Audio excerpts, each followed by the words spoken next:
One day, my husband divorced me and brought his new wife into our home. Everything we built together, every memory, every wall, every corner belonged to her. I felt my heart shatter.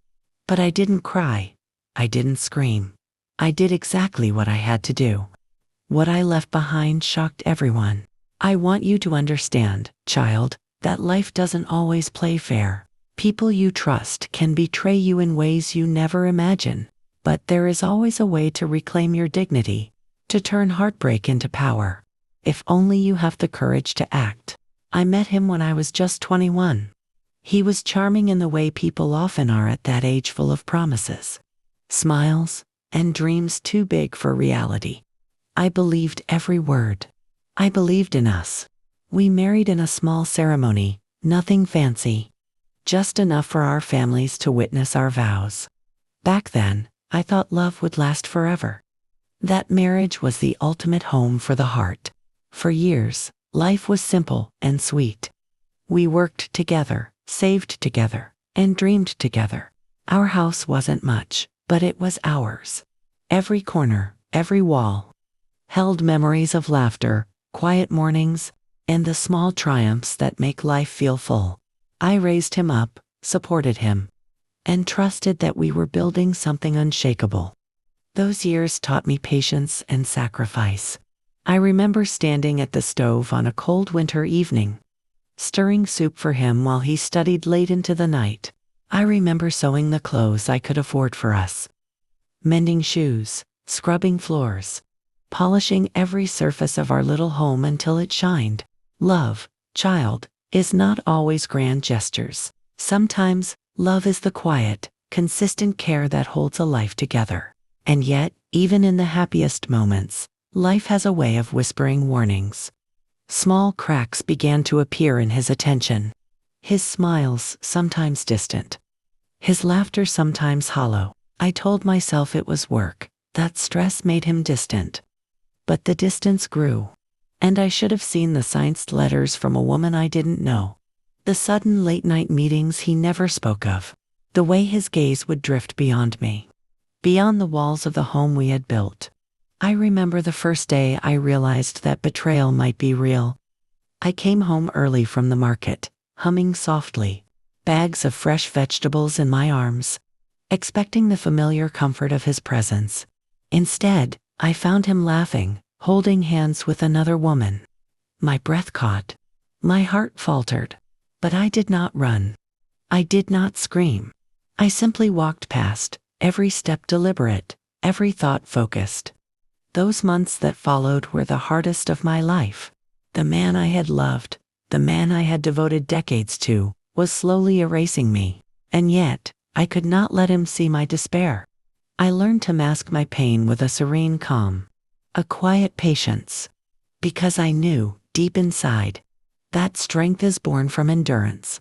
I spent nights planning, studying legal documents, securing financial details, quietly preparing for the moment when I would reclaim my life. When he finally told me he was leaving, the words were cold and detached. "I've met someone else," he said. "She will be moving in. You need to move on." The tone was casual, as if discussing the weather. My heart splintered, but my mind sharpened. I nodded. I smiled. I said nothing. I had learned a long time ago that silence can be far more devastating than anger. I watched them move in. I watched him introduce her to every corner of the home we had built together. I watched as he treated her with the same ease, the same intimacy, the same affection he once reserved for me. And yet, I did not panic. I did not despair, because I had a plan. A quiet, meticulous plan that would leave them stunned. I began my work slowly, deliberately. Phone calls, documents, careful inquiries. I was precise, calculated, and completely untraceable in my methods. By the time they realized that I had retained control of key assets, it was already too late. The house, the accounts, the very life they assumed was theirs had been slipping through their fingers. While they slept, oblivious to the storm I had orchestrated. That first evening, When I finally handed him the papers, detailing the transfers and cashing out, his face was a mixture of disbelief and panic. His new wife's confidence faltered, her smile gone. I spoke softly, with a quiet power in my tone. Everything here was ours once. But I never forgot who I am, and I never forgot what I built. And in that moment, child, I realized something profound. Life may betray you, people may leave you, but dignity, patience, and strategies are yours forever. And sometimes, the quietest, most unassuming person in the room is the one who holds all the power. The day she moved in, the house felt different.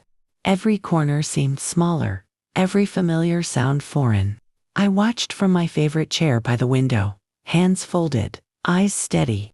He introduced her proudly, showing her the rooms we had once shared. The furniture we had picked together. The little details that only someone who had lived and loved in a home could truly notice. She smiled, confident, almost arrogantly, as if the walls themselves were her inheritance. She rearranged things, placing her things in cupboards and drawers I had once organized. She touched surfaces with delicate fingers, unaware that every inch of this house held decades of my life, of our shared history, and of my quiet resilience. He didn't notice her subtle intrusions. He was too busy basking in the novelty of his new life, intoxicated by the charm of someone who was not me. And I, child, I sat quietly. I did not speak. I did not move. But inside, a storm was gathering. Every action I would take in the coming days, every step toward reclaiming what was rightfully mine, was already forming in my mind. I began my careful observation. I watched their routines, their habits, the way they navigated the house as if it had always belonged to them. I took notes in my head, planning my strategy with precision. This was not a reckless act. This was not revenge born of anger. This was strategy born of survival. The first step was subtle. A few phone calls, an inquiry here, a check there. I reminded the bank of minor clauses they had overlooked, accounts they had assumed were joint but were in fact still under my oversight. Little by little, I began to assert control, quietly and invisibly. I smiled at him when he tried to assert authority, smiled as if to say, yes, all is well. While inside, I carefully guided the pieces into place. Her confidence, which had seemed unshakable at first, began to falter. Small things went missing. Documents she assumed she could access were unavailable. Funds she thought belonged to her could not be reached. She began to question the ease with which I moved through our shared life. The way I seemed untouchable, despite the betrayal. He noticed first, his brow furrowed as he flipped through account statements. Muttering under his breath, "This doesn't make sense." He called her to confirm, and her voice wavered. I heard the tension crackle through the air as the realization dawned they were not as in control as they thought. That evening, I walked through the rooms, touching the walls I had painted, feeling the worn spots on the floors where laughter had once echoed. I whispered softly to the empty house, "This is still mine. This is still me." And in that quiet, I felt power not loud, not brash, but quiet and undeniable. By the third day, they were both visibly shaken. She tried to assert dominance, moving more of her furniture and rearranging rooms, claiming spaces with sharp words and false smiles. He tried to mediate, to regain control, but every move they made had already been anticipated. Each action bounced harmlessly off the careful network of control I had established over the house, the accounts, and the assets. I began the process of cashing out with the same meticulous precision I had used to raise a family, run a home, and survive years of hardship. Every transaction was deliberate. Every document signed, notarized, and filed. They had no idea what was coming. They assumed that time was on their side, that the house, the life, the legacy was theirs to seize. But I had the advantage. I had patience. I had decades of experience in surviving and thriving when others underestimated me.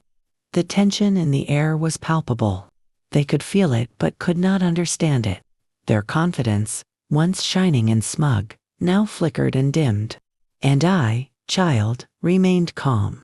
I did not gloat. I did not yell. I simply acted, letting the quiet power of preparation and patience do its work. That night, I sat in my favorite chair, looking out the window at the garden, letting the dim light fall over the rooms. The house was still, but not for long. Every move I had made was leading to a moment of revelation, a moment where they would finally understand that the grandmother they had dismissed, the woman they had betrayed, was far stronger, far smarter, and far more resilient than they had ever imagined. The morning I decided to make my move, the house was quiet. The air smelled faintly of fresh laundry and the faint perfume she had started wearing, trying to claim my life as her own. I walked through the rooms slowly, deliberately, letting my hands brush over the familiar surfaces I had once polished with care. Every corner, every wall, every drawer told a story of decades of love, labor, and resilience. And today, those stories would witness my final act of reclamation. I started with the legal documents carefully organized, meticulously reviewed. Years of oversight had left me with minor but crucial clauses that had been ignored. Joint accounts, property deeds, small investments, things they assumed were theirs outright. Each paper, each transaction was a silent weapon, and I wielded them with quiet precision. I made the calls first. Calm, collected, almost grandmotherly in my tone, I spoke to banks, attorneys, and financial institutions. Each inquiry seemed innocent, routine, and unremarkable, but every one was a calculated step closer to turning the life they believed was theirs back under my control. The words were soft, but the impact would be devastating. By noon, their first signs of unease began.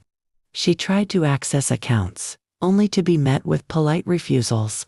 Her confidence faltered. She looked at him, seeking reassurance, but he was already flipping through statements, brow furrowed, muttering incomprehensible phrases under his breath. They had assumed control came easily, but they had never seen patience, planning, and resilience in action. I did not rush. I did not shout. I did not reveal my hand too early. The tension built slowly, like the quiet, unstoppable tide of a storm approaching shore. Every small obstacle I placed in their path, every subtle move I made, caused cracks in their confidence, unseen but deeply felt. By mid-afternoon, he was pacing, calling attorneys, trying to understand how their assumptions had failed. His new wife's smug smile had vanished. She whispered in his ear, her words anxious and hurried, but it was too late. Every transfer, every document, every account I had quietly controlled for years was now under my authority. The final move was the most satisfying. I presented the papers, calmly, quietly, with a smile that betrayed nothing of the triumph I felt inside. He stared at them, disbelief etched across his face. "How?" he muttered, his voice tight, faltering. She gasped softly beside him, the shock spreading across her features like wildfire. I spoke softly, deliberately. "Everything here was ours once. But I never forgot who I am, and I never forgot what I built." The words were simple, but they carried decades of strength, patience, and unwavering resolve. They tried to argue, tried to assert authority, but every objection was met with calm facts, clear documents, undeniable proof. Every move they made, every claim they had already been anticipated and neutralized. The arrogance they carried in when they moved in was gone, replaced by the bitter realization that they had underestimated me. That evening, as I walked through the empty house, I allowed myself a quiet smile. The rooms were still, but they were mine again in every meaningful way. Every memory, every asset, every corner of this home that had been threatened was restored, protected, and reclaimed. And in that quiet, I reflected on a truth I want you to carry with you. Child, life may betray you, people may leave, but your strength, your dignity, your wisdom are yours forever. Even when everything seems lost, even when the people you trusted attempt to take everything, you can rise, you can reclaim, you can triumph quietly, deliberately, and without compromise. By nightfall, the house was calm. Their protests, their threats, their disbelief all had faded into silence. I sat by the window, watching the last rays of the sun fall over the garden I had planted. I felt a peace I had not known in years, a quiet liberation that no betrayal could ever take away. I had been abandoned, underestimated, and dismissed, but I had risen above it all. And that, my child, is the lesson I want you to carry, even in the darkest moments. Even when betrayal strikes deepest, patience, intelligence, and resilience will guide you to victory. The days that followed were quiet, almost eerily so. The new wife had retreated, her confidence shattered, and my ex-husband avoided my gaze. The house, which had felt invaded and unfamiliar, began to breathe again with the subtle rhythms of life I had once known. I walked through each room, feeling the worn spots on the floors, the faint smell of polish and sunlight, and the gentle hum of the life I had reclaimed. I allowed myself to remember not with pain, but with clarity. Every sacrifice I had made, every tear I had shed, every late night and early morning spent caring for our home and family had been worth it. They had tried to erase me, to claim what I had built, but they had forgotten one thing: resilience. I had built my strength quietly, carefully, over decades, and now it stood taller than any betrayal they could offer. Sitting in my favorite chair by the window, I reflected on all that had passed. I remembered the day I first met him, the hope in my heart, the dreams we wove together. I remembered the joy of our children, the laughter that filled these rooms, and the love I had poured into every corner of our lives. I remembered the betrayal, the heartbreak, and the loneliness that had followed. And I realized something profound. Life is not defined by the actions of others, but by how we respond to them. I poured myself a cup of tea and watched the garden. The flowers bloomed, stubborn and vibrant.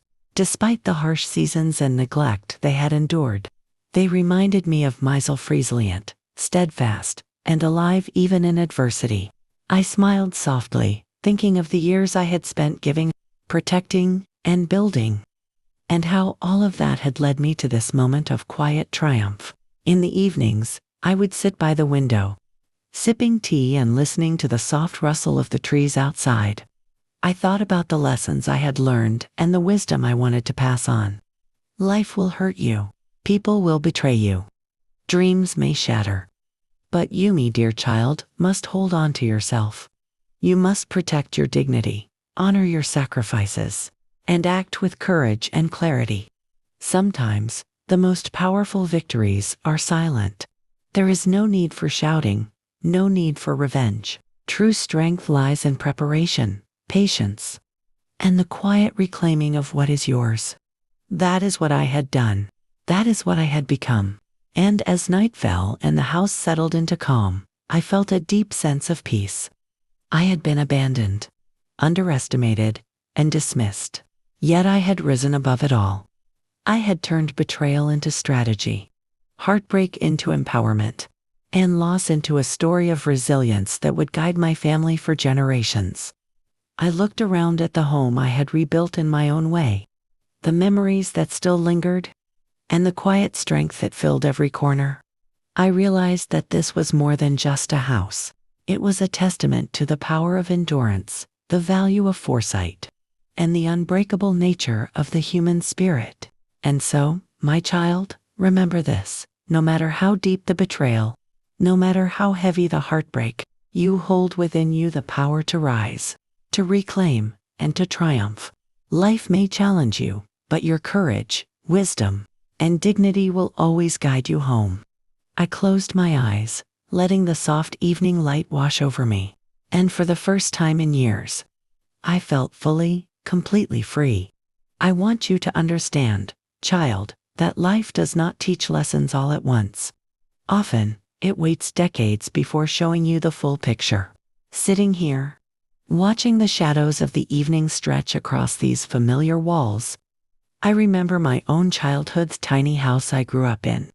The worn floors, the smell of bread baking in the morning, and the quiet lull of my mother humming as she worked. Those early years taught me resilience without ever calling it that. My father left when I was very young, a man swallowed by his own mistakes, leaving my mother to raise me and my siblings on nothing but determination and grit. I remember my mother's hands, rough from labor, yet gentle when she touched my face. Her eyes soft with a love that could survive anything. I learned then that love often comes with sacrifice, that survival requires patience, and that strength can be quiet but unyielding. I carried those lessons into my marriage. I married young, believing that love alone would be enough to navigate life's storms. But I learned quickly that love must be fortified with patience, foresight, and courage.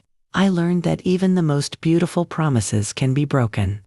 The man I trusted, the man I believed would build a life with me, eventually showed his flaws. He chose convenience over commitment, selfishness over love, and for a time, I allowed my heart to ache silently while maintaining the home, the life, and the appearance of harmony.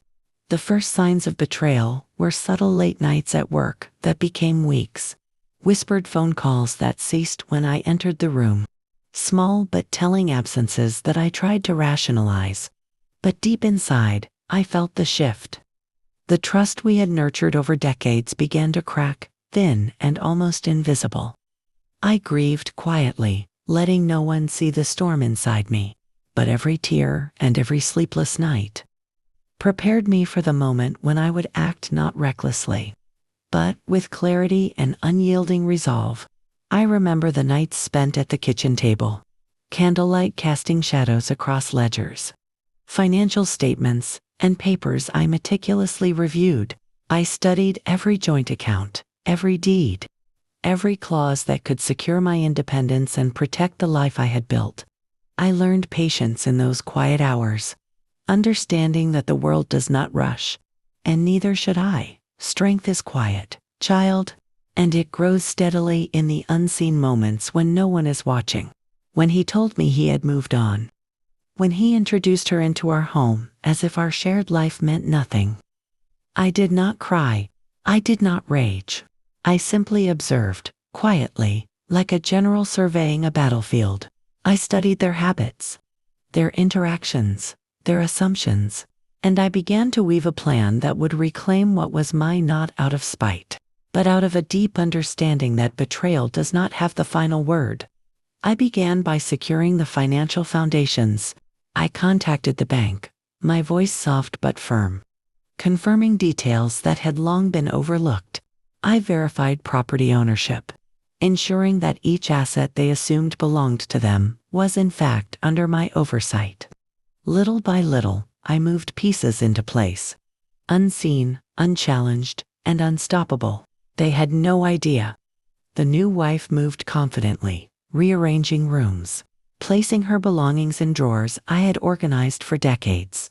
She believed she was in control, that her charm and novelty would erase years of life I had built. But she did not understand the depth of preparation, the patience cultivated over a lifetime of survival, the quiet strength that only betrayal can forge. By the third day, the cracks began to show. Funds were inaccessible. Documents were missing. Their confidence faltered. I remained calm, smiling softly, knowing that every step I had taken was leading to the inevitable revelation. They had underestimated me. That evening, as I walked through the empty rooms, touching the walls I had painted and the floors worn by decades of love and labor, I whispered softly, "This is still mine. This is still me." And in that quiet, I felt power, not loud, not brash, but deliberate and undeniable. The day I finally made my move, the house seemed unusually still. Even the wind outside was hushed, as if the world itself was holding its breath. I carried the stack of documents with care, each sheet a silent testament to decades of preparation, sacrifice, and resilience. They had assumed control, flaunted their confidence, and treated my life as if it were theirs to claim, but they had forgotten one crucial thing. I had not been idle. I entered the room where they were lounging. The new wife perched on the couch with a false air of triumph. Andy pacing nervously, still convinced that he had the upper hand. I placed the documents on the table with deliberate calm. My hands did not shake. My voice, when I spoke, was soft, unassuming, yet carried the weight of inevitability. Everything you assumed was yours, I said, is not, and now, it belongs to me. Their reactions were immediate and raw. He froze, eyes widening, fingers trembling as he reached for the papers. The new wife gasped, her confidence crumbling into confusion and panic. I watched them, my heart steady, my mind clear. Every step they had taken in arrogance, every assumption of dominance, was now met with the quiet, undeniable force of my preparation. He stammered, trying to protest, trying to assert control. But I had anticipated every word, every objection. Each argument they raised was dismantled with calm, factual precision. I did not shout, I did not yell. There was no need. My quiet strength spoke louder than any scream could. The new wife's face changed from smugness to shock, then to fear. She realized too late that her presence in my home had been an illusion of power. The house, the accounts, the life she had tried to claim of everything was already beyond her reach, and in that moment, I felt a surge of vindication, not from malice, not from revenge, but from the undeniable truth that preparation, patience, and intelligence can never be underestimated. He slumped into a chair, defeated, trying to process the reality he had ignored for too long. How did you do this?" he whispered, disbelief cracking his voice. I smiled softly, a gentle, unyielding smile. "I never forgot who I am," I said. "I never forgot what I built. And I never underestimated myself." The tension in the room was thick, almost suffocating. As the reality of their misjudgment settled in, they had treated me as powerless, invisible, irrelevant, but I had never been any of those things. I had been patient, watching, waiting, and preparing for this very moment. And now, the house and its treasures were mine once more, untouched by their arrogance. In the days that followed, the new wife left, her confidence shattered, her smirk replaced by a quiet realization that she had been outmatched. He avoided my gaze, humbled in a way I had never expected him to be. The house, my home, returned to its quiet rhythm, each room echoing with the memories of love, labor, and resilience that could never be taken away. I walked through each room slowly, my fingers tracing the worn spots on the floors, the edges of the furniture, the walls that had witnessed decades of life. I whispered softly, "This is mine. This is my life. And I will protect it, always." Sitting by the window that evening, I reflected on the lessons learned. Life will betray you. People will leave. Dreams may shatter. But strength, patience, and wisdom are yours forever. You must guard them, nurture them, and act with deliberate courage when the time comes. And so, child, remember this. Even in the darkest moments, even when betrayal strikes deepest, you can rise. You can reclaim. You can triumph quietly, deliberately, and without compromise. That is the power of resilience, the strength of patience, and the reward of never underestimating your own worth. Even as I sat in my favorite chair, watching the evening light stretch across the familiar walls, I could not help but drift back into memory. Life had not always been so clear, so deliberate, so full of quiet victories. I remember the early years of my marriage, a time when hope and love carried me through the unknown. We were young, full of dreams and ideals, believing that love alone could shape a future. I recall the excitement of moving into our first home, the smell of fresh paint, and the small victories of setting up a life together. Every corner we decorated, every meal we cooked, every laughter-filled evening was a piece of the foundation I would build upon for decades. But even in those early years, shadows existed. There were disagreements, disappointments, and the subtle erosion of promises that once seemed eternal. I learned quickly that love required more than passion. It required vigilance, foresight, and the courage to endure the unexpected.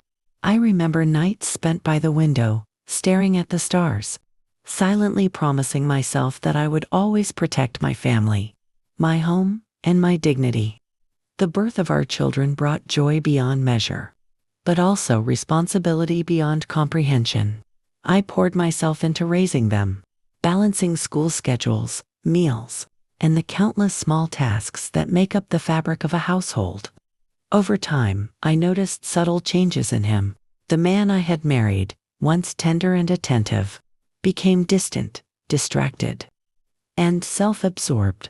Conversations were brief, laughter scarce, and the warmth that had filled our home seemed to dim. I held on to hope, believing that our love could weather the storms, that devotion and patience could restore what was slipping away. But betrayal has a quiet, insidious rhythm. It starts as a shadow, then grows into a presence that cannot be ignored. I remember the day he told me he no longer loved me, the moment when his new wife appeared in our lives, and the overwhelming realization that the life we had built together was being stolen from me. I did not cry. I did not scream. I simply watched, listened, and began to prepare. Preparation became my armor. I revisited every financial account, every legal document, every detail of our shared life. I anticipated their arrogance, predicted their assumptions, and quietly set into motion the steps that would reclaim what they believed they could take. I learned patience in those days, not the impatient waiting of frustration, but the deliberate, steady, almost meditative patience of someone who knows the full value of time and strategy. I also remembered the lessons from my childhood. My mother had taught me the strength in quiet endurance, the power of perseverance, and the dignity of facing adversity with calm resolve. Those lessons became the foundation of my plan.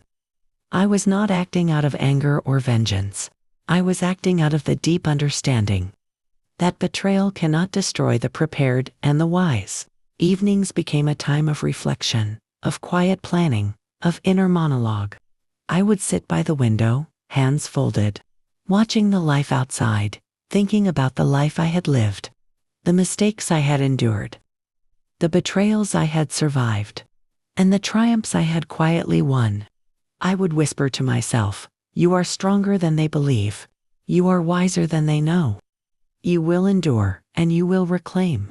The new wife, confident in her temporary control, could not see the depths of my preparation. She moved through my home with arrogance, arranging, claiming, assuming she had replaced me. But I knew every corner, every document, every asset, every memory. I had become an architect of quiet resilience, and the moment of revelation would soon arrive. The house, my home, glows softly in the evening light, a sanctuary of memory, love, and perseverance. I sip my tea, breathe deeply, and smile quietly to myself. The journey has been long and fraught with trials, but in the end, I have reclaimed more than a house. I have reclaimed my life, my dignity, and my unwavering strength. And as the stars begin to appear, twinkling silently above, I know this truth with all my heart. No matter the betrayal, no matter the loss, you can endure, you can rise, you can triumph. And in that quiet triumph, you find the deepest, most enduring peace of all.